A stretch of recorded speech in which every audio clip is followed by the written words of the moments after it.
Hey, what's going on YouTube? It's Pyromancer here, and welcome back to my channel. I hope you're all having a wonderful day, morning, afternoon, evening, whatever time it is, wherever you are in the world. Welcome back to my channel, or welcome for the first time if you're new here. If you guys enjoyed today's video, make sure you hit the subscribe button down below. I'm on a quest for world domination, okay?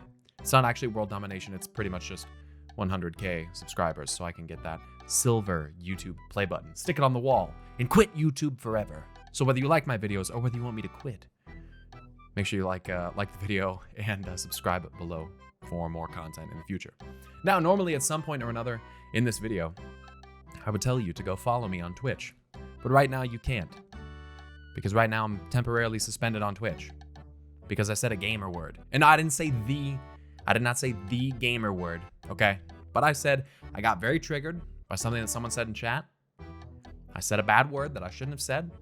And I got hit with some consequences. At the end of the day, won't happen again. I have to learn from this.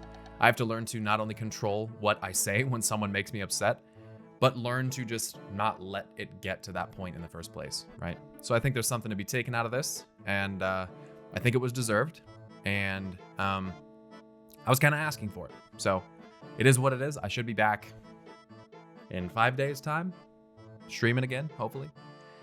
So sorry about that, you guys, and sorry to anyone whom I may have disappointed because of this. But moving on from that, today we are going to talk about something that was brought to my attention by none other than the musical, lyrical, audible.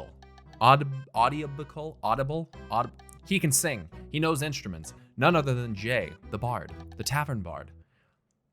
Thank you, Jay, for bringing this to my attention. I would not have found this. So on this website here.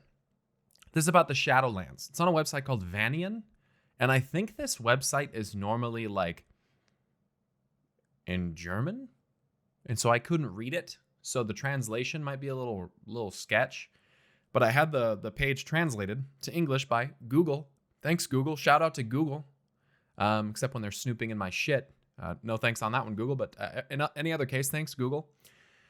On this website, they talk. This is actually back from November 20th. Of 2019, where they talk about REVENDRETH, and it's like a whole thing on REVENDRETH. We won't get too much into it, but there's a picture out of here that I wanted to show you guys. So just to show off, and keep in mind this is concept art. You have this picture of this REVENDRETH architecture. Perhaps this has something to do, with Castle Nathria. And this is a neat little piece of concept art, something that you would very likely expect to see in the game. Now, recently, some people have made mention that concept art does not always mean something in the live game. Of course, that's the very essence of a concept.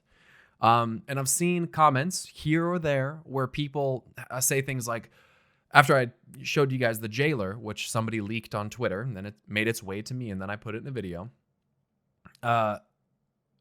people would say things like, Pyro really thought he had the jailer leaked. Yeah, he really thought he had the appearance, yeah?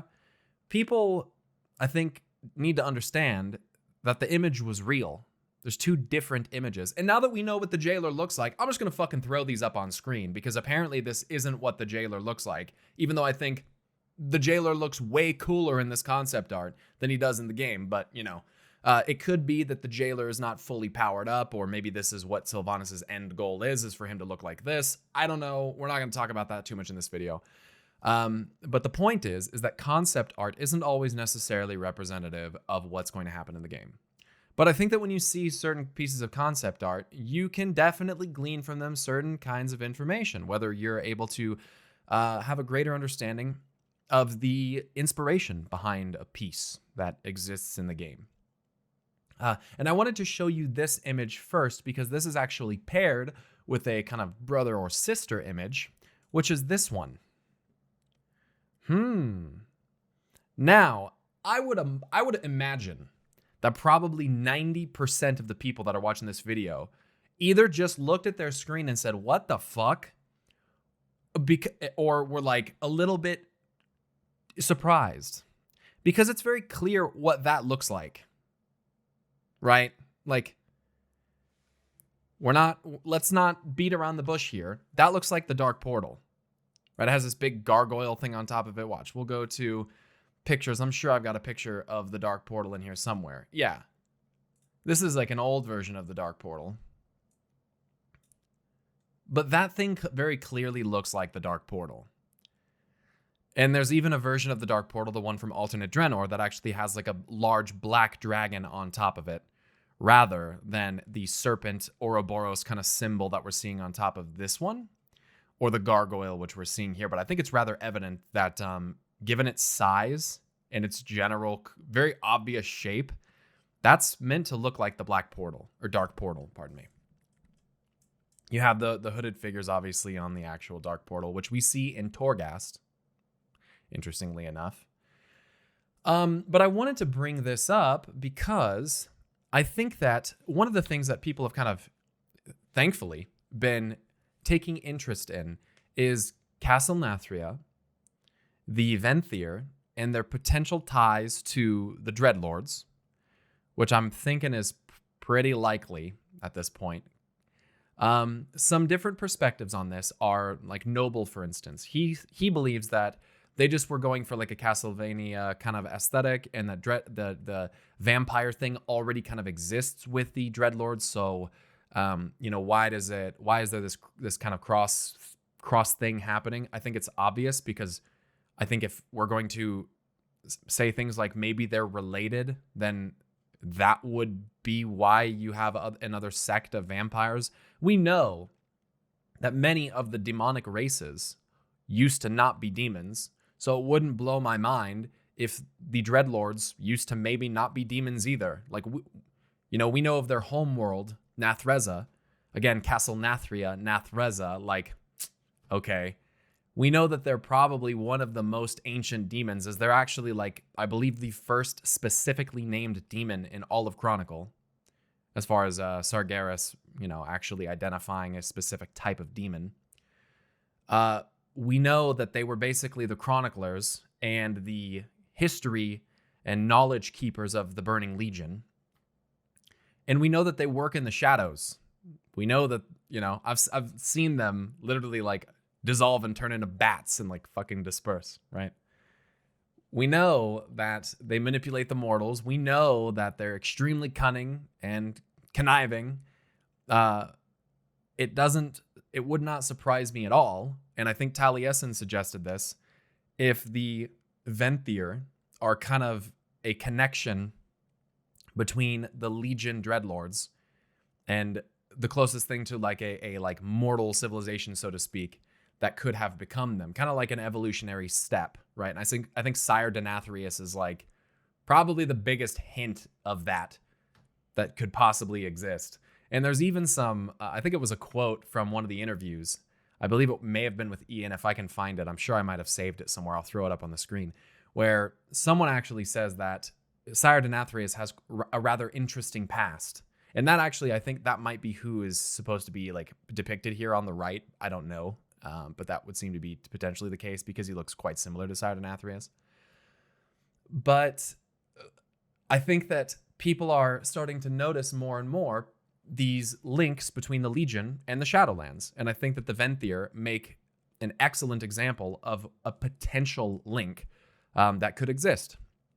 Now, there are other quite literal, obvious links that exist. For instance, if you go back to the headpiece of the Shadow Council artifact power item that you got from Legion after you killed Gul'dan, it actually has flavor text on it. It's a piece of artifact power that you consumed it, right? And it gave you power towards your artifact weapon.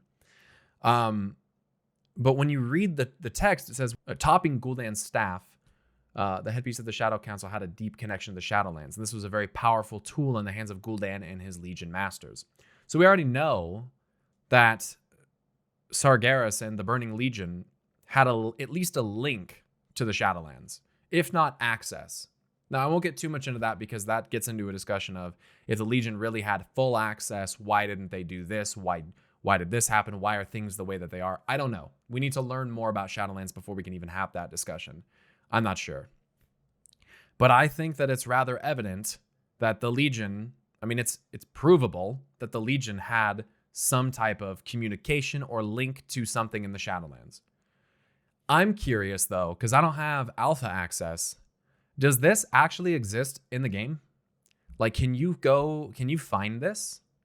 Is this actually in that zone? That's what I'm curious about.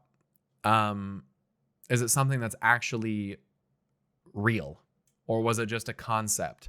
But regardless of whether it was a concept or not, I think that it's a bit of a hint at something, right? So take that how you will. But I wanted to bring this up today because I think a lot of people want the Shadowlands to be detached from the Titans and from the Legion and things like that. And I understand why, but I think to an extent people also forget that the majority of the things that have happened in this story are direct consequences of the actions of the Titans or of the actions of the Legion. So like when you think about like the main grand like conflict that we know about, a lot of people say it's light and void, but it isn't. Like that isn't the grand conflict at large that we've witnessed primarily through the history of the game. I'm talking like, think back to Warcraft times, through vanilla, through TBC, through Wrath, through obviously Cataclysm, Mists of Pandaria. Like, you have old gods mixed in, you have light and you have void mixed in, but the main conflict has always revolved around these two major power players, which were Sargeras and the Burning Legion and the Titan Pantheon in life. So I think that it's wishful thinking to kind of try to brush off these power forces and pretend like they're not going to be in some capacity linked to what we see going forwards. Sargeras wasn't killed. The Titans are just up there on their seat. Like, when you have things that end in the way that Legion did, they're often left open that way for a reason. So with that being said, I think the Legion connections are rather evident. And given that we know that the Valkyr, at least we're told anyway, the Valkyr are kind of a direct descendant type of being from the Titans, with Odin and Aegir and Helya, that kind of automatically links, at least from what I'm seeing so far, the Kyrian, because they are kind of like the Valkyr, right? Like, is that not what's going on here? They're being linked directly to creations of Titan Keepers, which are creations of Titans. So like this link is very apparent. So as far as how deep it goes, again, I'm not sure, and I'm very excited to find this out, right? Like, I know that there's some kind of drama going on with Shadowlands right now, specifically with Torghast, and you guys know I don't really get into those discussions much anymore. But the lore implications that we're seeing so far is like kind of crazy. It's kind of insane. So let me know what you guys think about this. I'll leave a link to this webpage down in the description below. And let me know what you guys think. I would appreciate that. So yeah, guys, you can't follow me on Twitch, but in a week, twitch.tv/Pyromancer. You can follow me on Twitter though, twitter.com/PyromancerSarg, like Sargeras, but without the Eris. You guys can definitely go and check out my Patreon if you would like to, patreon.com/Pyromancer. And I have a Discord. It'd actually be cool if you guys would join. There's a link to that in the description below. It's public Discord. And you might catch me kind of sharing my screen in Discord sometimes, which is definitely not a direct alternative to streaming on another platform, I hope. So anyway, I appreciate you guys very much. Like the video if you like this video. I really would appreciate that. It's the best way to let me know you enjoy my content here on YouTube and the best way to support me as a content creator. The likes really do help, and they beat the shit out of the algorithm, which my videos sometimes really suffer from. Again, subscribe, subscribe, okay? I'll show you my dog, okay? All right, Olive, come here.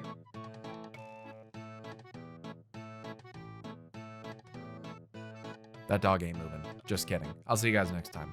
Peace!